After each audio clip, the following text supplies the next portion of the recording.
He says you could see a mind-blowing amount of smoke from his vantage point up in Whitehall Township, and the smoke stretching all over the city of Allentown. So the battle goes on tonight as we approach 1 a.m.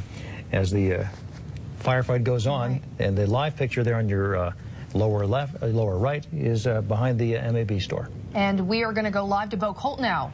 Right now, he is on the phone. He is at Ag Hall, where a lot of the residents are being evacuated to. Bo, are you there? I'm here, Wendy. Bo, what is the scene like out there right now?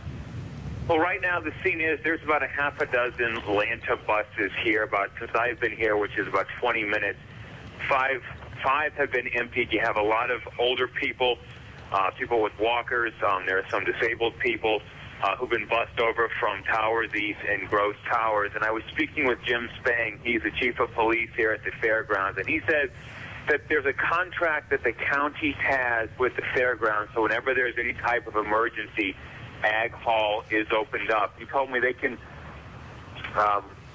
fit about or comfortably have 1,000 people inside Ag Hall. They have water for them. They've called a concession company to bring over food if that's the case. And I just spoke with a woman who heard the blast. She lives in one of the towers there, Towers East, and she said that, she'd been in earthquakes in California, and they didn't feel and sound like what happened when the explosion went off. And so right now you have a lot of people who are just trying to figure out exactly what's going on. She did tell me that people inside the bus are in good spirits. People are calm here. They're doing a pretty good job of shuffling people in. Now, a fire department representative is supposed to meet with me within the next 10 or 15 minutes, and I should know more then. But again, right now you just have buses of people from Atlanta who have been busing them over from the scene, and they're just filing them into Ag Hall now. And I should know more in 10 or 15 minutes from now. But that's pretty much the scene. There's a woman who's sitting right in front of me. I'm outside of Ag Hall, so they're not letting us in. She has several suitcases packed. So people are, I guess, preparing to be here for a while because you just don't know how long they're going to be inside here this morning. So, but again, things for the most part are calm. People's spirits are up. They're just trying to figure out exactly what's going on. Rob and Wendy. Bo, everybody wants to know. Right. Bo, did you get a sense that these people are all from Gross Towers, or are there other people from the neighborhood also in there? Well, Jim Spang, again, the chief of police of the fairgrounds here, he told me that it was whoever boarded the bus over in that area. So the majority of people are from Gross Towers and Towers East. But if you were in that area and the buses were in the parking lot behind the towers, and if you entered into the bus, then you were brought over here. Vicki Kissler, she's the director of health for the city of Allentown. She's the one who's in charge. So she's leading the charge now. She's actually, I can look through the window. She's standing there. I think they're taking people's names, and they're trying to figure out exactly who everybody is and where everyone is coming from. Okay, Bo, are you getting a sense that there's going to be any kind of a phone number or anything set up for people who have relatives and family members in Gross Towers where they'd be able to call over and find out if they're there and if they're okay? Well, I will find that out. I have yet to talk to the fire department. It's going to bring over a person in charge who can fill me in with that information. The best advice I have for people, because this is a county-run situation, is to probably call the county. And hopefully, guys, I can call you back as soon as I know of a number, and then you guys can put that on the air. But as of right now, again, it's a county-run operation. So if you have anybody if you have a family member inside the towers and you're curious about what's happened to them, my suggestion would be if you're concerned, come to Ag Hall. You might be able to find out, or call the county. All right, Bo. Hey, thanks very much. We'll let you find out some more information for us and touch base with you later. Okay, thanks a lot. Okay, thank you. Bo Koltnow reporting from just outside Ag Hall, where evidently a lot of folks have been taken tonight. Atlanta buses, confirming it from the other end of what Will had said earlier, right, from the Towers East and Gross Towers complexes, taken by bus over to Ag Hall. And Bo was telling us that they do have the contract with, the county has the contract with Ag Hall. They can hold up to 1,000 people in there. We're told that there's about 500 people being evacuated into that area. They'll have water, they'll they'll have food, and most importantly, they'll have heat, which is a big issue on a night like tonight. And I've been drawing attention to this this live photo in the lower right-hand corner several times now, and it just appears to be getting even smokier. Yeah. And we had the live image up just a few moments ago, and just from our vantage point that we've had tracking the flames to give you some perspective of what's going on down there. I don't know if we can get that live picture from the scene back up there. I guess this is we're looking at the sky cam right now from that area, and you can see the orange flames kind of in the lower left hand, there it is, still flaring up. And when we had that other shot, think about how far away that exactly image is PPL. For a flare up to be that large. Yeah, that could be significant. I'm not implying that we're seeing explosions. Right. I don't know. But it's fairly significant if it's a really far away shot. But when we saw that live photo from ground level not too long ago, we've been tracking it kind of moving to the right, giving us some idea, because it started on the left hand when we first came on, moved because to the... we were seeing the houses from the back. From the back, right? And then we were seeing it move down behind the sign, then to the right, and I noticed that the flames were growing intense again, even more so to the right off of that, giving us some indication that it, as you can see through the smoke, how smoky it is getting. This is from earlier. Just see how intense the smoke is. This is video taken from down on the scene, and you can see the flames in that debris this is just field. coming in right now. Unedited video you're seeing at this point. So we are seeing this for the first time as you see it. Debris right there, I assume near the heart of the explosion tonight. Rubble all over the place and intense flames. And amazing video as it goes on and on tonight. Hopefully they'll be able to get that out soon. You see the firefighters making their way across the scene there. There's the MAB store across the street. And you can see the smoke in the distance and the glowing of those flames as they just continue to burn. In that whole block in that area, we were told 4 houses, possibly even a 5th at this point, as the flames just continue to travel down that block. A number of homes burning, as you see on the lower part of your screen. Hundreds of people evacuated from this area in the heart of Allentown. A good many of them have been taken to Ag Hall, where we just heard from Bo Koltnow. Not sure of the exact number there, but possibly in the hundreds at Ag Hall. People have been taken from this neighborhood on Lanta buses, the few blocks over to Ag Hall. In the meantime, that whole area of Center City, Allentown is enveloped in smoke. And people from all over the city have been reporting in that they have smoke in their homes, or they can smell it in their homes. Fortunately, the number of people who have lost power is not as great as it was earlier. But this is affecting all of the town in the sense that a wide area felt this, and many people are experiencing that smoke as the battle against the fire goes on. Yeah, and if you'd like to go to our website, WFMZ.com, we have pictures from viewers, pictures from the ground level, from the scene, pictures from all over the area, people who saw the explosion from miles and miles away. You're looking at some intense flames right now from some of this video being fed into our newsroom right now. And folks feeling this all over the area. We had phone calls from Center Valley, from Salisbury Township, from West Bethlehem, from Whitehall, from people feeling feeling this explosion. In fact, Bo was telling us that he was talking to some folks from Gross Towers as they were being taken into Ag Hall, and one of the women said she lived in California and was very familiar with earthquakes and has lived through several earthquakes, and she said that this explosion and rocking was worse than any of the earthquakes that she had felt in California, just to give you some sense of the intensity of the explosion. Well, get a load of this. Also, a commenter on my Facebook page, and those comments are pouring in now. Thank you for that. But this is a person who says he lives on Greenleaf, which is in that part of town between 6th and 7th. So over to the east, and was getting things ready for school tomorrow. Heard the boom. The house shook, he said, over at 6th. Or near 6th and 7th. They ran outside, smelled like burning rubber, and it was very smoky, and ash was falling over in that area. So a large part of town, indeed, has been affected by the explosion. And just an update for you now. I know Rob had gotten some Facebook message from people wondering about where they're supposed to go. Well, here is an option. Comfort Suites in Dorneyville is offering free rooms tonight for the people affected by this explosion. and by this fire. That's Comfort Suites in Dorneyville. I have a number for you if you need transportation to the hotel. They will get you there. Here is the number. If you want it, it is 610-437-9100. That's 610-437-9100. That is for the Comfort Suites in Dorneyville. They're going to offer free rooms to the people who are affected by this explosion and this fire tonight.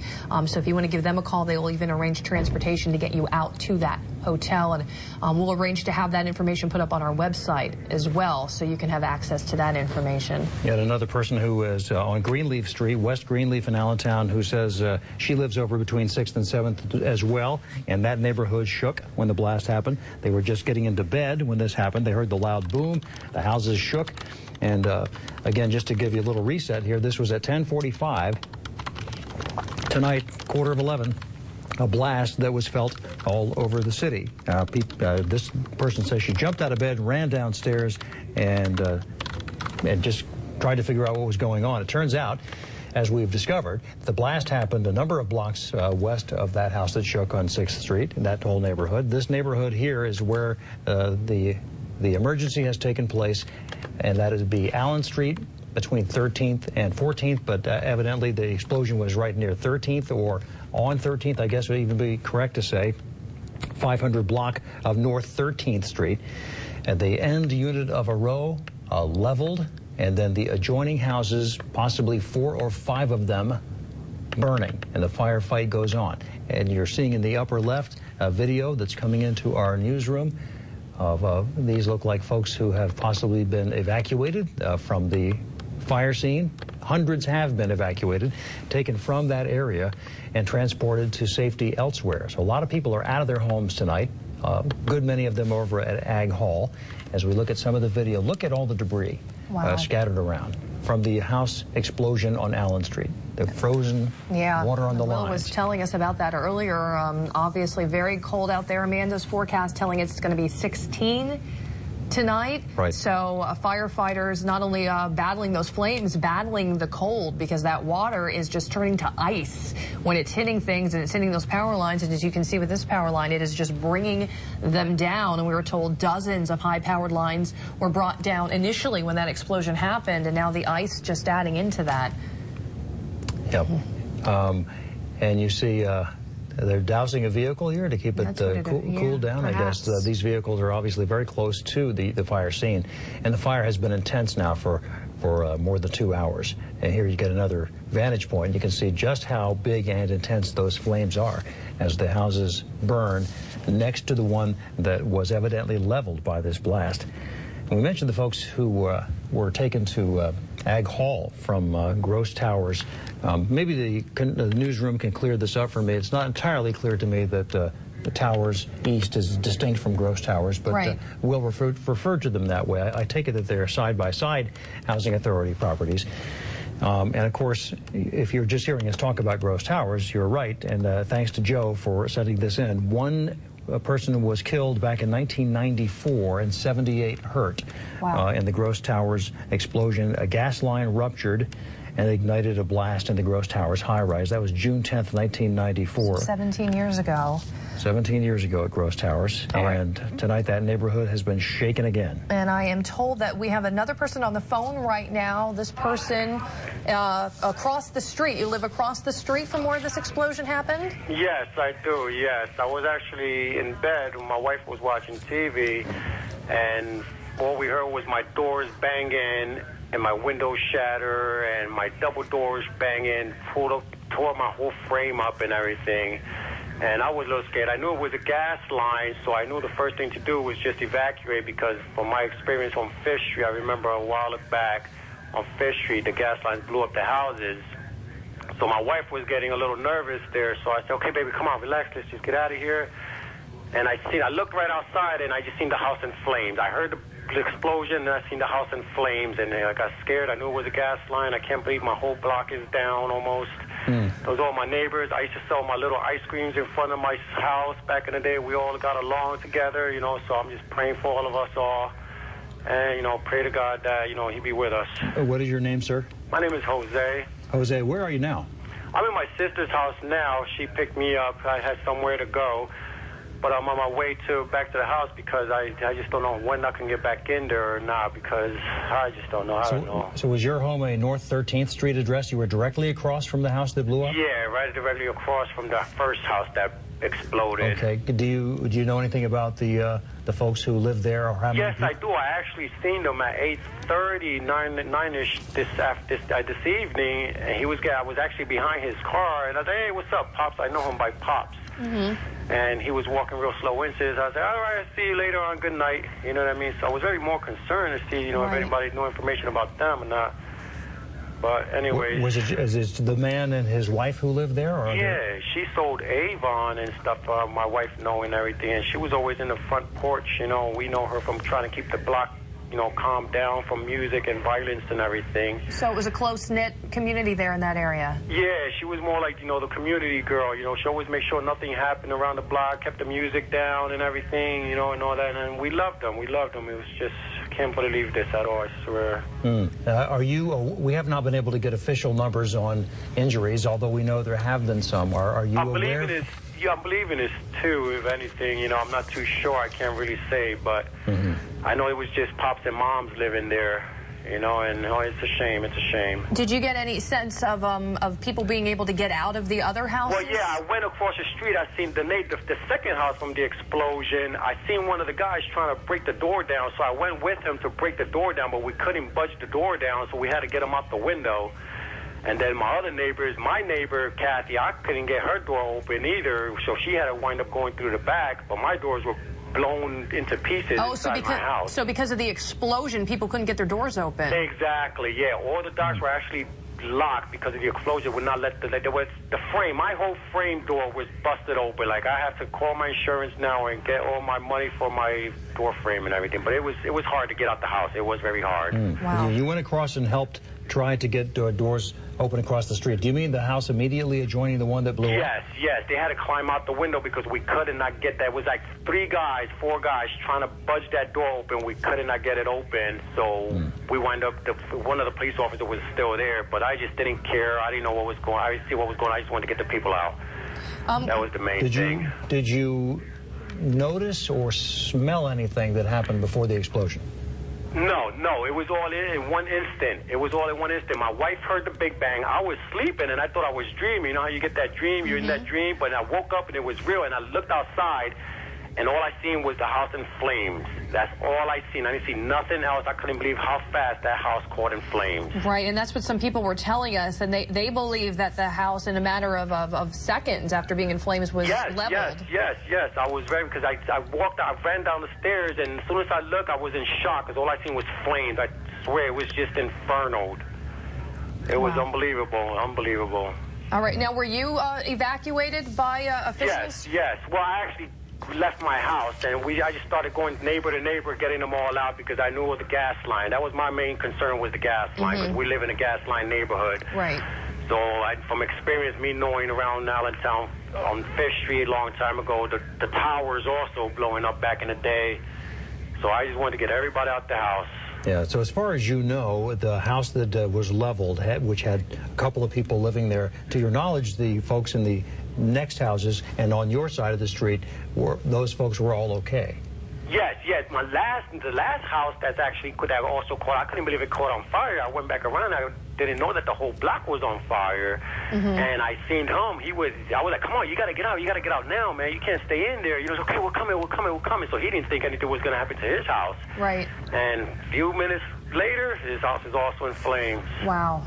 Unbelievable. Yeah. Jose, we're glad you're okay, and thank you so much for calling in. Could you hang on the line just for a second as we go off the air, just so somebody can talk to you for a moment? Yes, sir. Thank you very much, and we're glad you're all right. All right. Thanks, Jose. Thank you, guys. Take care. All right. We're going to go back out to the scene now. Will Lewis is standing by live with some more information for us tonight. Will? Well, Robin, Wendy, we can just tell you we spoke to Allentown Fire Chief Shire. He told us he's not going to be able to come out and talk to us for another 45 minutes to an hour. He said his main concern right now is getting the gas line cut off. And right now, since we've been out here earlier this evening, they were still working on that gas line. And it's the gas line that I guess is feeding the fire here as the flames have started to creep up again. We'll go ahead and show you. If you just look right over to the right-hand side by this ladder truck, you can see the flames are starting to increase and get high once again.